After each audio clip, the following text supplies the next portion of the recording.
Hello dear students. We have tried so many times connecting via Skype or other apps, but it is not possible. So let's start with the same process. So today we are going to deal enzyme. So as you all know, enzymes are what? Enzymes are biological catalyst. Now question comes, what are catalysts? A catalyst is defined as a substance that increases the velocity or rate of reaction without itself undergoing any kind of change in overall process. Now the reaction occurring in a living system is called as biochemical reaction. So in order to carry out that biochemical reactions, we need certain proteolytic factors which are called enzymes. Now depending upon the cellular location of that particular enzyme, you can divide enzyme into two types. If they are present outside the cell, they will be called as extracellular enzyme, and if they are present inside the cell, it is called as intracellular enzyme. Now enzymes are basically sometimes referred as holoenzyme, which has two parts. One part is called apoenzyme and another part is called coenzyme. Apoenzyme is the part of enzyme which is proteinous in nature and basically responsible for catalyzing the reaction, and coenzyme is the non-protein part of the enzyme but has very crucial role in enzyme activity. We'll see the coenzyme part later on in details. Now let's see the historical perspective of enzyme. So enzymes are biological catalysts synthesized by living cells. They are proteins in nature, except 99.9% enzymes are protein in their character, except the ribozyme, which is actually a catalytic RNA which plays important role in splicing.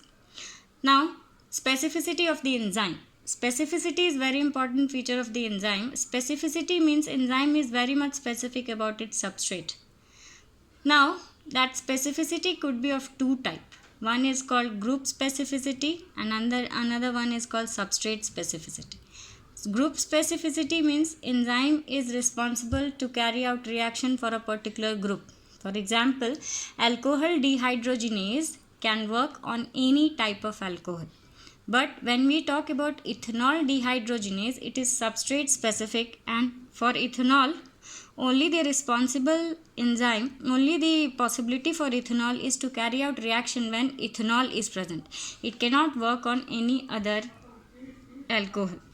Now coming to historical perspective, in the year 1836, Berzelius coined the term catalyst. In 1878, Kuhne used the term enzyme for the first time.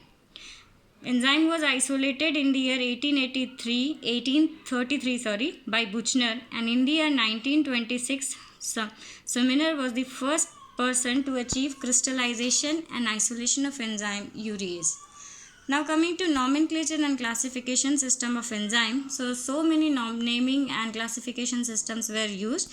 They have their own limitations. The first naming system is on the basis of the natural source of the enzyme.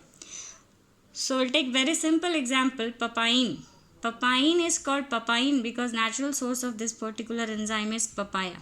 But the drawback of this particular classification system is it is not going to give you any information about its substrate, no information about the type of reaction it is going to carry out, what is the coenzyme for that particular enzyme, what is cofactor for that particular enzyme. It only gives you information about its natural source, that is papaya. Second naming system is classification of the enzyme on the basis of substrate of the enzyme. For example, lipase. Lipase means substrate of that particular enzyme is lipid. But this system also has certain limitations, such as no information about type of reaction carry out, what is the coenzyme of the reaction, what are the cofactors. We don't get any information on this particular basis. Next is on the basis of type of reaction carried out. For example, if we say kinases, it's understood it is going to carry out phosphorylation reaction. But the again problem is no information about source, substrate, and next is the final classification is called EC number classification system. EC stands for Enzyme Commission Number Classification. This system was determined by Enzyme Commission in the year 1961, and according to this EC number, all the enzymes have given 6 4-digit enzyme commission number that gives detailed information about enzyme. Now let's see what EC number stands for. So as I have told earlier, EC number consists of 4 digit. For example, if EC number of a hypothetical enzyme is A dot B dot C dot D, then number A will indicate class of enzyme, B will indicate subclass, C will indicate subclass, and D will indicate substrate of the particular enzyme or reaction. There are 6 major classes of enzyme. First, oxidoreductase, 2, transferase, 3, hydrolase, 4, liases, 5th, isomerase, and 6th one is ligases. Thank you. We'll continue in the next coming classes.